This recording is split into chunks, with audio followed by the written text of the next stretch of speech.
students, welcome back to the next session of number systems.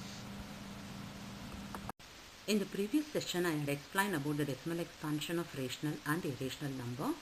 This figure shows how to find out whether the given number is a rational or irrational number. One small recap about these conditions. A terminating decimal contains a finite number of digits. Non-terminating decimals contains infinite number of digits. Repeating decimal has a repeating pattern, and non-repeating decimals never repeats. While solving the problems, you have to recall all these conditions to find out whether the given number is a rational or irrational number. In this session, we are going to solve the problems from the exercise 1.1 based on the condition of the rational numbers. In the previous session, I had given the definition for rational numbers. That is, a rational number are always expressed in the form of p by q, where p and q are integers and q will not be equal to 0. This is one of the fine example of rational numbers. Find a rational number halfway between 1 by 5 and 4 by 9. To find out this value, first we have to find out the average of these two numbers. Add 1 by 5 plus 4 by 9 to get the result as 29 by 45, and then divide the result by 2 to find the halfway value. So while dividing by 2, you are getting the result as 29 by 90. So we can conclude that 29 by 90 is the halfway between 1 by 5 and 4 by 9. Now we can start solving the problems from the exercise 1.1. First question. If 0 is a rational number, can you write it in the form of p by q, where p and q are integers and q is not equal to 0? To find out the solution whether 0 is a rational number or not, for that consider the definition of a rational number. A rational number is the one that can be written in the form of p by q, where p and q are integers and q is not equal to 0. So you can write down the 0 can be in the form of 0 by 1, 0 by 2, etc. So we arrive at the conclusion that 0 can be written in the form of p by q, where p and q are integers at last. Therefore, we conclude that 0 is a rational number since it is expressed in the form of p by q. Question number 2 from the exercise 1.1. Find 6 rational numbers between 3 and 4. Solution. To find 6 rational numbers between 3 and 4, first represent 3 and 4 in terms of p by q. 3 can be represented as 3 by 1 and 4 as 4 by 1. Multiply 3 by 1 by 10 to get the result as 30 by 10 and 4 by 1 by 10 to get the result as 40 by 10. Now we can find out 6 rational numbers between 30 by 10 and 40 by 10. You can find out any numbers in between 30 by 10 and 40 by 10. Hence 6 rational numbers between 3 and 4 are 31 by 10, 32 by 10, 33 by 10, 34 by 10, 35 by 10 and 36 by 10. Question number 3 from exercise 1.1.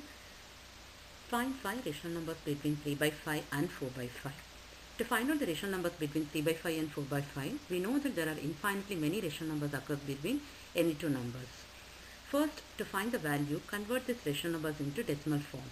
So we know that the numbers 3 by 5 and 4 by 5 can also be written as 0.6 and 0.8, and 0.6 can be represented as 60 by 100 and 0.8 can be represented as 80 by 100. Now we can find out 5 rational numbers between 60 by 100 and 80 by 100. You can select any numbers in between 60 by 100 and 80 by 100. We conclude that the numbers 61 by 100, 62 by 100, 63 by 100, 64 by 100 and 60 by 100 all lie between 0.6 and 0.8. If it is possible, you can convert the fractions into lowest form. Here I am going to convert 62 by 100, 64 by 100 and 65 by 100 into lowest form.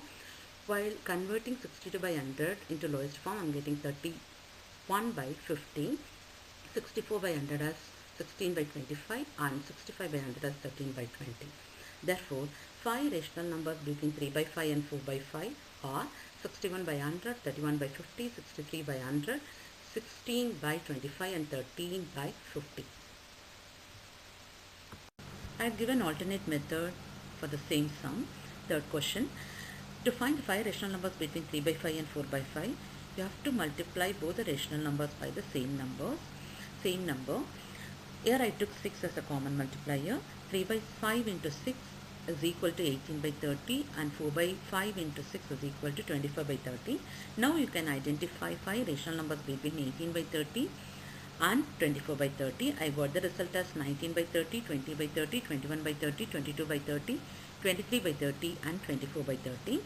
You can select any data, and please remember, whatever number you are multiplying by the first rational number, you have to do it by the second rational number also to make it as a common denominators. Therefore, we can conclude that 5 rational numbers occurs between 3 by 5 and 4 by 5 are 19 by 30, 20 by 30, 21 by 30, 22 by 30 and 23 by 30. Question number 4 from exercise 1.1. State whether the following statements are true or false. Give reason for your answer. First question, every natural number is a whole number. Solution, true. For the reason, consider the whole numbers and natural number series separately. Whole number series represented as 0, 1, 2, 3, 4, 5, etc. Natural number series represented as 1, 2, 3, 4, 5. By seeing these two series, we can easily conclude that every number of a rational number series lie in the whole number. But every whole number is not a rational number. You can check it. Subdivision 2 of question number 4 from the exercise 1.1. Every integer is a whole number. Solution, false. Reason, first consider the whole numbers and integers separately. Integers series are represented as -4, -3, -2, -1, 0, 1, 2, 3, 4, 5, etc. Whole number series are represented as 0, 1, 2, 3, 4, 5, etc.